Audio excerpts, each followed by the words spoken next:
Olá, boa noite. Ex-ajudante de ordens de Jair Bolsonaro, Mauro Cid, fica em silêncio na CPMI do 8 de janeiro.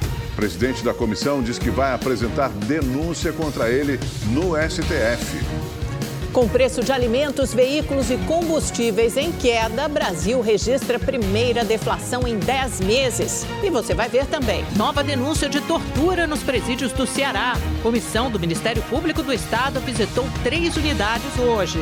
Quadrilha presa no Rio de Janeiro vendia laudos falsos para cultivo de maconha medicinal. Agora no Rede TV News.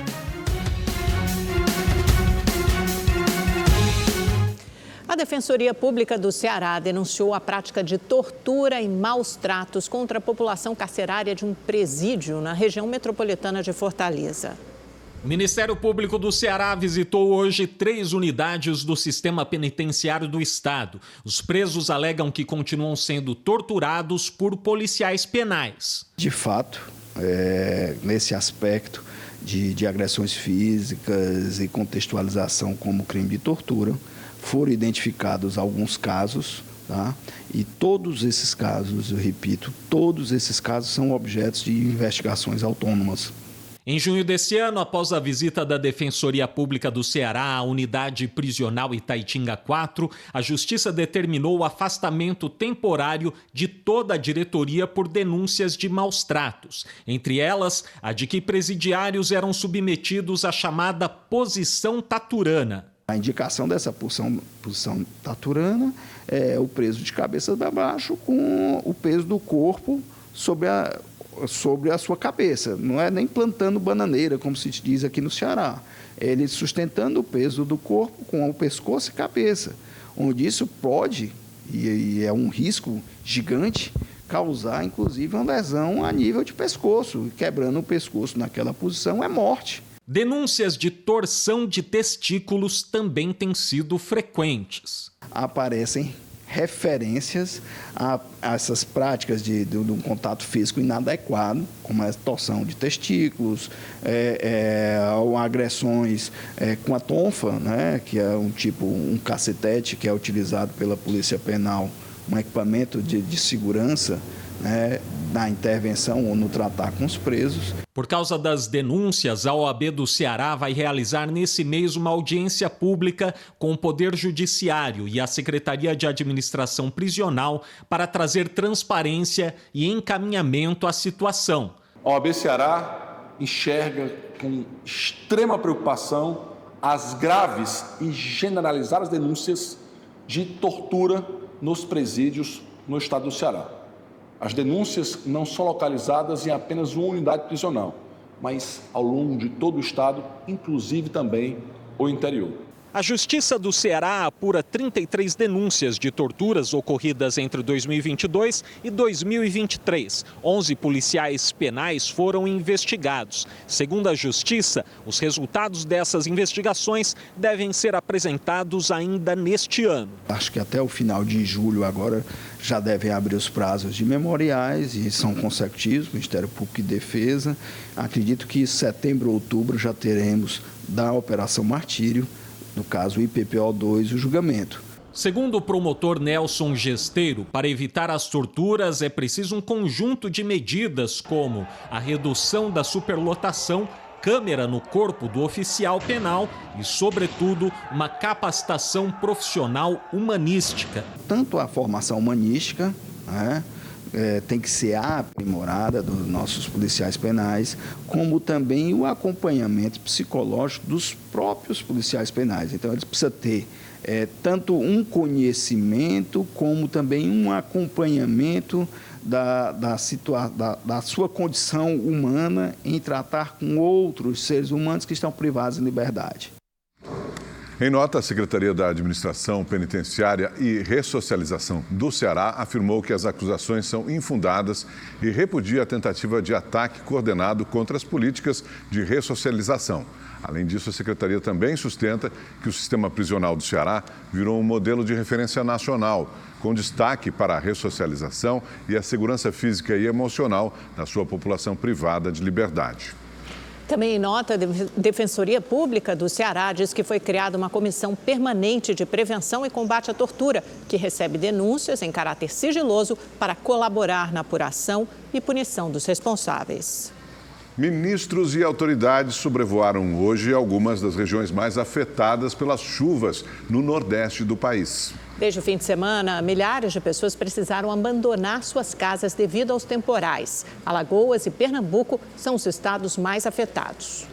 As fortes chuvas deixaram 31 municípios em situação de emergência em Alagoas. Até a tarde de hoje, 578 pessoas estavam desabrigadas e mais de 20 mil desalojadas em todo o estado. Os ministros Valdez Góes, Renan Filho e Wellington Dias sobrevoaram as regiões atingidas pelo temporal e divulgaram medidas para auxiliar a população. O governo federal anunciou a liberação de um auxílio emergencial no valor de R$ 800 por família atingida pelas chuvas no estado. O governo de Pernambuco também vai liberar mais de R$ 1 milhão em benefícios emergenciais para 12 municípios afetados. Já adotamos, a partir dos decretos, um encaminhamento para a Caixa Econômica para que, em razão da situação emergencial, a gente tenha uma quebra no interstício, naquele cronograma que tem no pagamento do benefício do Bolsa Família, ou seja,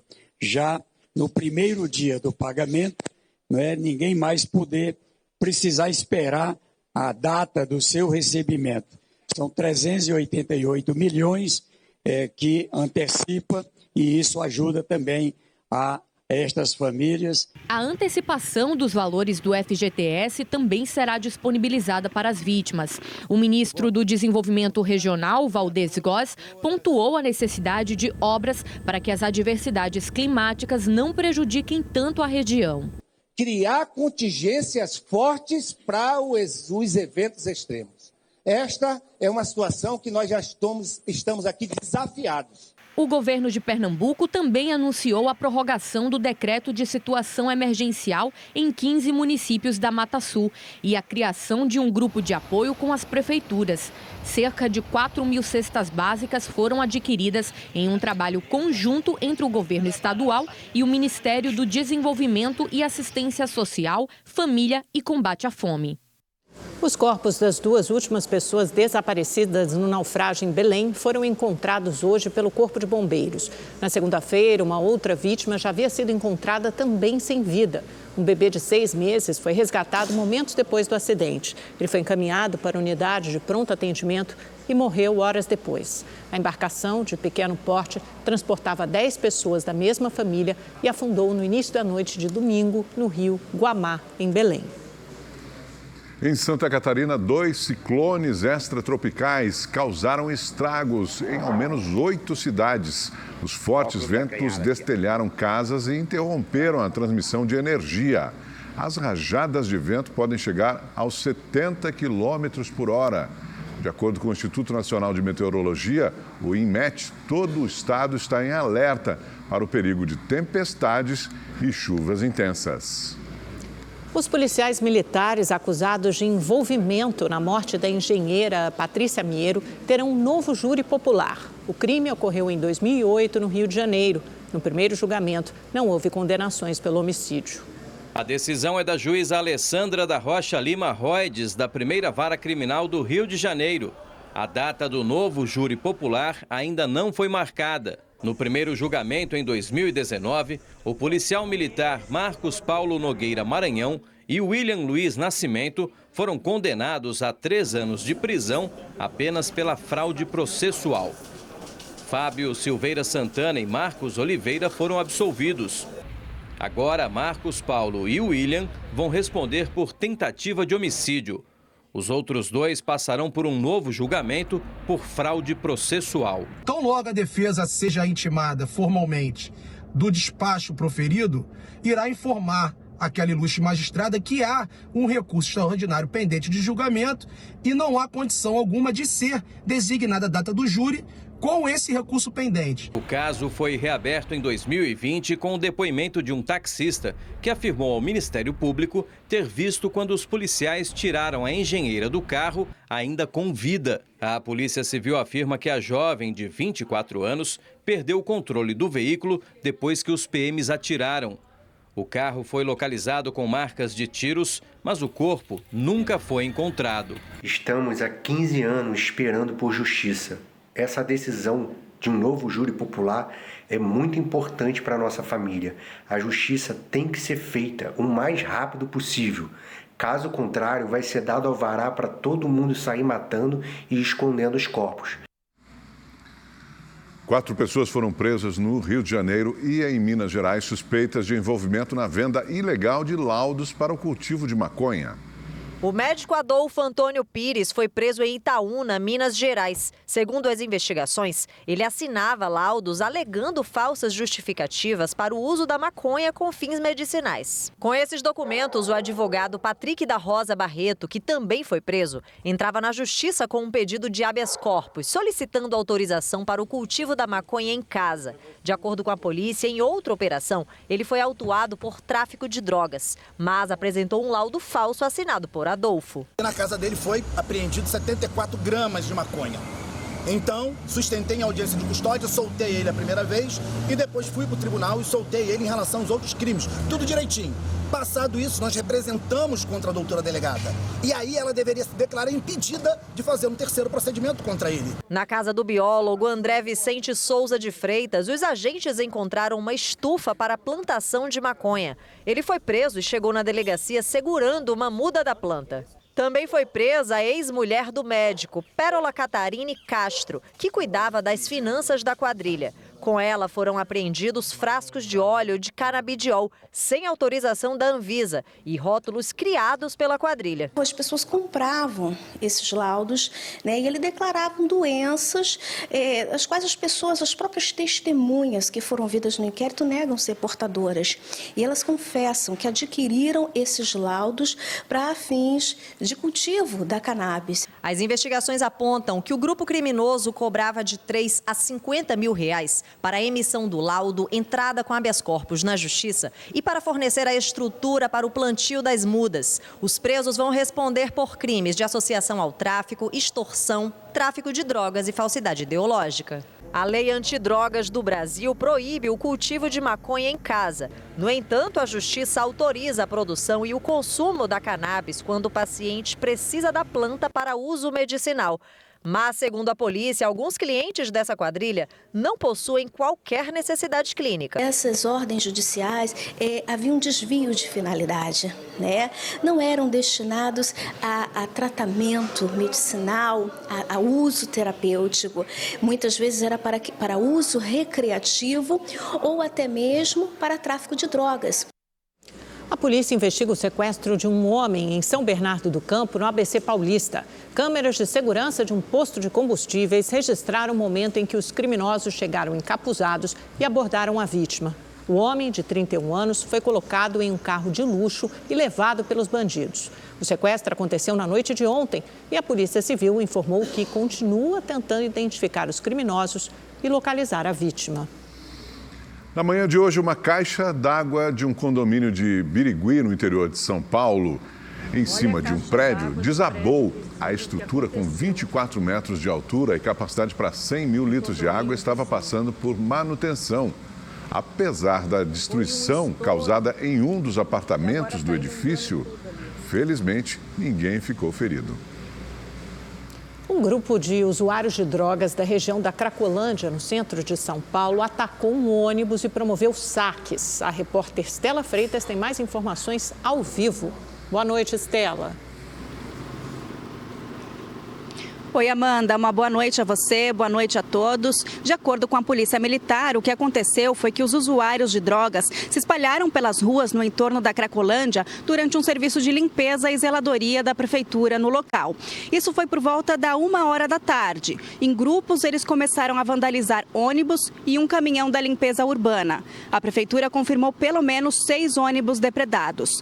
A polícia usou balas de borracha e bombas de efeito moral para dispersar os usuários. Segundo a PM, 2 pessoas ficaram feridas. Uma delas é o cobrador de um ônibus. Ele precisou de atendimento e foi levado ao hospital. A Secretaria de Segurança Pública informou que 2 pessoas foram presas. E toda essa confusão só foi terminar por volta das 4 horas da tarde. Ainda de acordo com a PM, a segurança continua reforçada na região. Amanda, Augusto. Obrigado, Estela. Em 14 anos, o número de internações por infarto aumentou mais de 150% em todo o país. O envelhecimento da população e o aumento da obesidade são as principais causas apontadas pelos médicos. Wagner mostra onde está o marca-passo, um pequeno dispositivo que é implantado sob a pele para monitorar as batidas do coração. Aos 38 anos, ele já sofreu 2 infartos. Meu primeiro infarto foi em 2019. Jogando bola. Quando foi em 2020, fevereiro, eu tive o segundo. Esse sim já foi bem mais tenso. Tive muito formigamento no braço esquerdo, dor no peito, dor no rosto. Um levantamento feito pelo Instituto Nacional de Cardiologia mostra que entre 2008 e 2022, o número de internações por infarto aumentou no Brasil. Entre os homens, a média mensal passou de 5.000 para mais de 13.600 internações, uma alta de 158%. Já entre as mulheres, a média foi de cerca de 2.000 para quase 5.000, aumento de 157%. A população tem envelhecido. Como o infarto é mais comum nas pessoas mais velhas, vai aumentar o número de infartos. A população está comendo mal. Como ela come mal, a obesidade está aumentando. A obesidade aumenta o risco de infarto. Nós temos um aumento da quantidade de pessoas diabéticas, e o diabetes aumenta o risco de infarto. Segundo o Ministério da Saúde, mais de 30% dos óbitos no Brasil são provocados por doenças cardiovasculares. A mudança da qualidade de vida é a principal forma para diminuir a chance de ter um infarto, como evitar consumir álcool e cigarro, praticar exercícios físicos e ter uma alimentação balanceada. Se começar agora, qualquer atividade física vai ser bom. Tentar comer melhor, colocar uma verdurinha no prato, colocar um legume no prato, Evitar os chamados alimentos multiprocessados, como aqueles biscoitos recheados, aqueles salgadinhos de plástico, que vem no saquinho de plástico. Evitar a comida muito gordurosa, e favorecer frutas, legumes. Depois do susto, foi exatamente o que o Wagner fez. De lá para cá, minha qualidade de vida melhorou muito. Hoje eu estou bem, graças a Deus. A alimentação, me cuido bem mais, continuo fazendo esporte. A Secretaria Estadual de Saúde de Pernambuco confirmou hoje o 11º caso do superfungo Candida auris neste ano no estado, esse superfungo. O diagnóstico foi feito em uma mulher de 37 anos que estava internada no Hospital da Restauração para tratamento da Covid-19. Ela recebeu alta na última sexta-feira. Em nota, a Secretaria de Saúde informou que mantém as medidas sugeridas pela Agência Pernambucana de Vigilância Sanitária para identificar, prevenir e controlar a disseminação do fungo. O Fórum Econômico Mundial publicou seu relatório anual de tecnologia. O objetivo é mostrar as novidades e revelar as tendências que terão impacto global no futuro. E para conversar com isso conosco está aqui Mauro Talhaferri. Boa noite, Mauro. Tudo bem? Boa noite, Mauro. Estou curiosa para saber os temas em destaque, as prioridades aí nesse relatório. Amanda, eu achei tão interessante que eu resolvi trazer aqui para todo mundo, para compartilhar com todo mundo. Mas antes, deixa eu mostrar para vocês quais são os critérios para entrar nesse ranking, nesse relatório. Primeiro, precisa ser novidade. Não pode ser coisa assim que já exista por aí. Aplicável.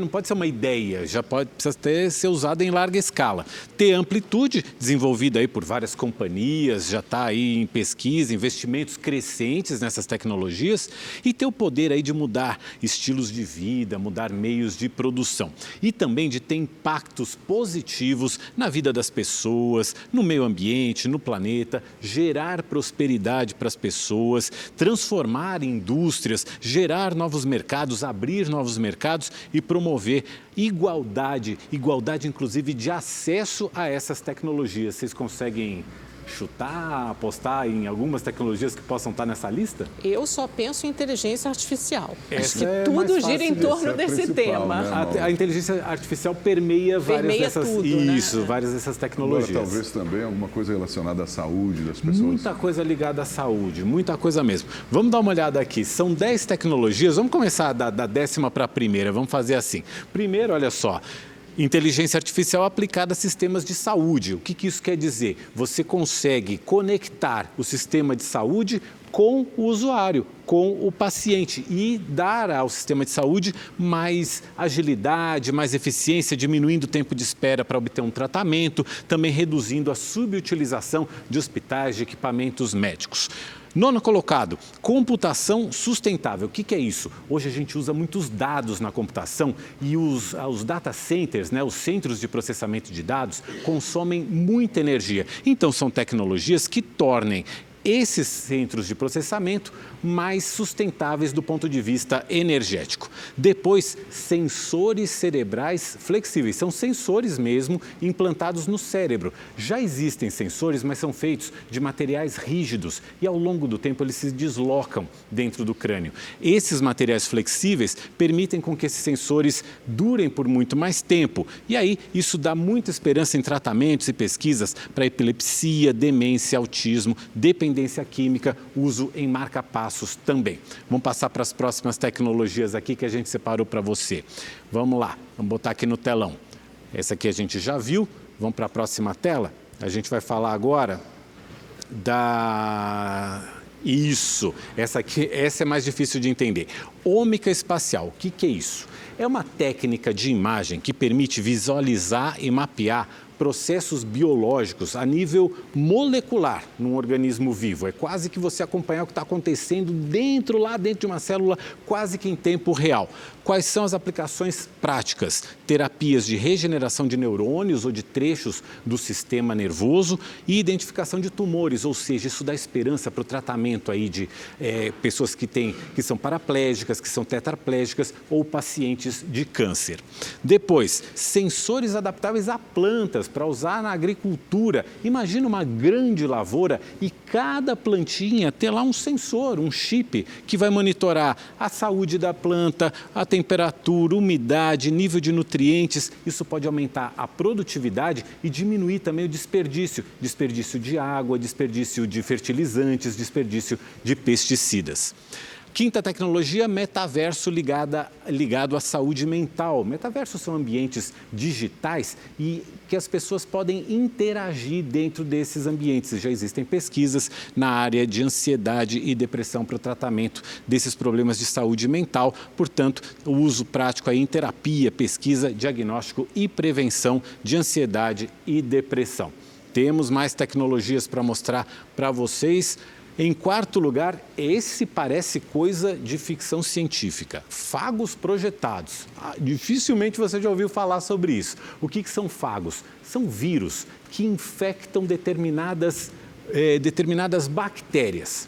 Muito bem, o que os cientistas fazem? Eles, com engenharia genética, eles mudam o código genético desses vírus e aí os vírus vão lá, infectam as bactérias e reprogramam essas bactérias para que elas, por exemplo, produzam uma molécula medicinal ou para que elas se tornem sensíveis a um antibiótico, ou seja, elas podem, até implantações também podem ser usadas. É coisa parece mesmo ficção científica, mas já está sendo estudado isso tudo. Depois, essa aqui é mais fácil de entender. Aviação precisa de combustíveis sustentáveis. A aviação emite muitos gases de efeito estufa e precisam de combustíveis que zerem essas emissões. Só que o que acontece? Os aviões que estão voando por aí atualmente vão continuar voando durante muito tempo. Então, o desafio é criar combustíveis biológicos ou não para serem usados na frota atual e resolver esse problema. Vamos lá para o segundo colocado, a segunda tecnologia colocada. Aí vem o que é óbvio que a gente estava comentando aqui, a inteligência artificial generativa. É uma espécie de cérebro eletrônico, imita o funcionamento do nosso cérebro, com base numa base de dados muito grande. Essa tecnologia consegue criar conteúdos novos. E aí o céu é o limite, você pode usar desde criação de moléculas para medicamentos até a construção de máquinas, fábricas, edifícios. Só que tem desafios importantes. Essa tecnologia tem um potencial para gerar desemprego. Então existe uma questão social que é preciso resolver, além de uma questão ética e a regulação do uso dessa tecnologia. E, em primeiro lugar, ficaram as baterias flexíveis. Bateria mesmo, que nem tem a bateria do celular, por exemplo, só que feitas de materiais flexíveis. Hoje tem muita tecnologia que é vestível, são roupas inteligentes, equipamentos médicos, relógios inteligentes, e essas baterias flexíveis possibilitam o uso de toda essa tecnologia para transmitir dados em tempo real, monitoramento à distância de pacientes, tecidos que têm sistema de aquecimento, essas baterias vão fornecer energia para isso, e também os equipamentos que estão cada vez menores e mais flexíveis. Muito legal, mundo Gostaram novo. do que vem por aí no futuro? Adorei. Estou ansiosa. Aquele mundo novo que a gente imaginava lá no século passado, né, Mauro? Chegando. Milênio passado. É isso, está aí, está virando realidade. Obrigado, viu, Mauro? Boa noite. Boa noite para você. E o Senado deve votar hoje o projeto que cria o programa Escola em Tempo Integral. O texto é uma das propostas negociadas durante reunião entre o ministro das Relações Institucionais, Alexandre Padilha, e o presidente do Senado, Rodrigo Pacheco. Quem acompanha essa votação ao vivo do Senado, melhor dizendo, é o repórter Igor Damasceno. Tudo bem, Igor? Já está aí no tapete azul, já é Senado, né? Boa noite. Oi, Amanda. Boa noite a você, ao Augusto. Boa noite a todos que nos acompanham. Isso mesmo, aqui no Salão Azul do Senado Federal, ao lado do plenário. Os senadores acabam de aprovar textos importantes voltados para a área da educação e que são considerados prioritários e temas sensíveis para o governo federal. Um deles, você já adiantou, é o programa Escola em Tempo Integral, que quer ampliar o tempo em ambiente escolar por parte dos alunos. Também aprovou o texto que cria o Sistema de Combate à Violência nas Escolas. Esse sistema vai mapear casos de violência em ambiente escolar por todo o país. Os dois textos vão agora para a sanção do presidente Lula, conforme foi adiantado hoje em coletiva de imprensa pelo ministro das Relações Institucionais, Alexandre Padilha. Ele também confirmou que o projeto que trata da retomada do chamado voto de qualidade do CARF ficou só para o semestre que vem. Padilha também anunciou um acordo sobre um decreto que regulamentou o marco do saneamento. Essa decisão, segundo o ministro, é por causa de uma derrota lá na Câmara dos Deputados. Padilha explicou que senadores e deputados consideraram que o decreto extrapolou o poder de regulamentação e criou normas que não estão previstas em lei. Exatamente por isso, o governo federal está desistindo agora desse decreto, na forma como está, e em negociação com os parlamentares, vai criar um outro texto para facilitar o relacionamento e também a aprovação aqui no Congresso Nacional. Vamos ouvir o que disse o ministro. A lei do marco do saneamento remeteu ao Executivo a necessidade de fazer um decreto para regulamentá-la. Tinha alguns questionamentos, tanto na Câmara quanto no Senado, que alguns daqueles pontos ultrapassavam a prerrogativa da lei. O governo está acatando esses questionamentos para que a gente possa revogar esse decreto, editar um novo decreto, sanando esses questionamentos que tinha. Pela primeira vez em 10 meses, o índice oficial de inflação, o IPCA, apresentou deflação. A queda de 0,08% no mês de junho foi puxada pelos grupos de alimentos e transporte. Tem gente que já está sentindo a diferença na hora de fazer as compras. Estava bem mais alto, mais difícil para comprar e agora tá acessível, dá para comprar agora.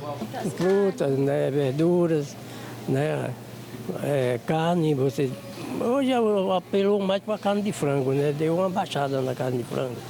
O pequeno alívio no bolso é reflexo da queda de 0,08% do IPCA, o Índice Nacional de Preços ao Consumidor Amplo, no mês de junho. É a menor variação para o mês desde 2017, quando também houve um recuo de preços. De modo geral, o grupo alimentação, né, principalmente ali os alimentos in natura, né, eles contribuíram muito para esse resultado, caíram bastante de preço, por conta de insumos mais baratos há bastante tempo. Soja também, principalmente, tem um impacto importante em carne, né, em pecuária. A gente está vendo, mesmo esses alimentos mais industrializados, também caindo de preço, né? O segundo grupo que contribuiu para a queda do IPCA foi o de transportes, que teve baixa de 0,41%. Deflação que se deve à diminuição dos preços da gasolina e ao efeito do programa de descontos para carros populares do governo federal, que gerou um recuo nos preços dos automóveis novos e usados. A gasolina, por exemplo, tem um peso muito importante. Ela sozinha é quase 5% do índice. As pessoas usam muito a gasolina. E ela caiu também bastante, né? Cerca de 5%. Na esteira, né, desse novo modelo de precificação da Petrobras, e tem surtido efeito mesmo com a volta de tributos, né? O tenente-coronel Mauro Cid, ex-ajudante de ordens de Jair Bolsonaro, foi à CPMI que investiga os atos golpistas de 8 de janeiro. A expectativa para esse depoimento era grande, mas ele ficou em silêncio o tempo todo. O tenente-coronel chegou fardado à CPI mista por orientação do comando do Exército. Mauro Cid falou sobre a trajetória nas Forças Armadas em 27 anos de serviço e destacou que a nomeação na ajudância de ordens da presidência não teve ingerência política. O ajudante de ordens é a única função de assessoria próxima ao presidente que não é objeto da sua própria escolha, sendo de responsabilidade das Forças Armadas selecionar e designar os militares que a desempenharão. A ministra Carmen Lúcia, do Supremo Tribunal Federal, concedeu a Mauro Cid o direito de permanecer em silêncio para as perguntas que pudessem incriminá-lo. E a resposta do depoente para todas as 18 perguntas da relatora Elisiane Gama foi a mesma. Em razão do escopo de que eu sou investigado e orientado pela minha defesa técnica, eu vou permanecer em silêncio. O silêncio de Mauro Cid foi questionado pelos parlamentares. Sr. Mauro Cid, qual é a sua idade? Deputado, com todo respeito a Vossa Excelência, mas para manter a coerência do que eu venho falando e seguindo a orientação da minha equipe técnica, eu permanecerei em silêncio. Me parece que não há sentido em algumas negativas de resposta do depoente e algumas coisas absolutamente... Eu quero concordar simples, integralmente com... Perguntar qual é a idade incrível. Eu quero concordar integralmente com Vossa Excelência. Como Mauro Cid se recusou a responder até as perguntas que não o incriminavam, o presidente da CPMI informou que vai encaminhar uma denúncia ao STF. Os parlamentares não contam apenas com os depoimentos para a investigação. Eles aprovaram hoje requerimentos de quebra de sigilo telemático de Mauro Cid e de Jean Lawande Júnior. A CPMI também aprovou a quebra do sigilo bancário do empresário Jorge Washington Oliveira, condenado por tentar explodir um caminhão próximo ao aeroporto de Brasília no fim do ano passado. A relatora da comissão lamentou o silêncio de Mauro Cid, mas lembrou que o depoimento é apenas parte da investigação. Você tem um depoimento, mas você também tem os dados, né, as informações que são fruto exatamente dessas buscas através de quebras, enfim. Várias solicitações de sigilo telemático, né, a respeito de celulares apreendidos e coisas dessa natureza. A quebra de sigilo bancário de pessoas que já estiveram nessa CPMI e que os deputados entenderam que tem algum tipo de culpa. Imagens de vários órgãos, de várias de vários locais no dia 8 de janeiro. A comissão convocou o Mauricídio depois que a Suprema Corte quebrou o sigilo de conversas sobre um suposto golpe de Estado entre ele e o ex-subchefe do Estado-Maior do Exército, Jean Lawande Júnior. O ex-ajudante de ordens de Bolsonaro está preso desde o dia 3 de maio, acusado de fraudar cartões de vacina do ex-presidente e de seus familiares. E como você pode ver, o tenente-coronel Mauro Cid foi à CPMI dos atos golpistas vestido com a farda do Exército Brasileiro. Isso foi uma orientação do comando do Exército com o argumento de que ele iria prestar esclarecimentos sobre temas que têm relação com o cargo, já que ele é um militar da ativa. Essa decisão é o tema do comentário de Kennedy Alencar. É uma ofensa à democracia e ao Congresso o Exército Brasileiro divulgar uma nota oficial dizendo que orientou o tenente-coronel Mauro Cid a comparecer de farda ao depoimento à CPI dos atos golpistas. A nota associa o Exército do governo Lula ao golpismo da administração Bolsonaro. A farda representa a instituição. O tenente-coronel Mauro Cid depõe à CPI devido às fartas evidências de participação numa tentativa de golpe. Ele não está lá para defender as Forças Armadas, mas para defender a si mesmo e explicar por que um alto integrante do Exército participou de conversas sobre golpe de Estado, falsificação de carteira de vacinação e de atitudes suspeitas usando dinheiro público para fins privados da família Bolsonaro. O uso da farda, no caso, soa arrogante e é desrespeitoso com o poder civil. O presidente Lula precisa decidir de uma vez por todas que relação o seu governo deseja ter com as Forças Armadas. Não é papel do Exército, numa democracia, passar a mão na cabeça de um golpista. E foi exatamente isso o que o Exército fez hoje.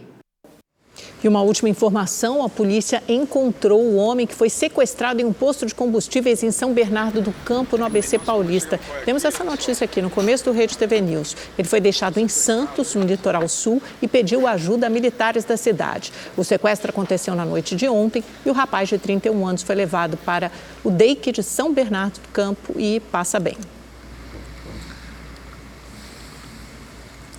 O Rede TV News fica por aqui. Obrigado pela sua audiência. Uma ótima noite para você. Uma boa noite. Nos vemos amanhã novamente às 7h20 da noite. Até lá.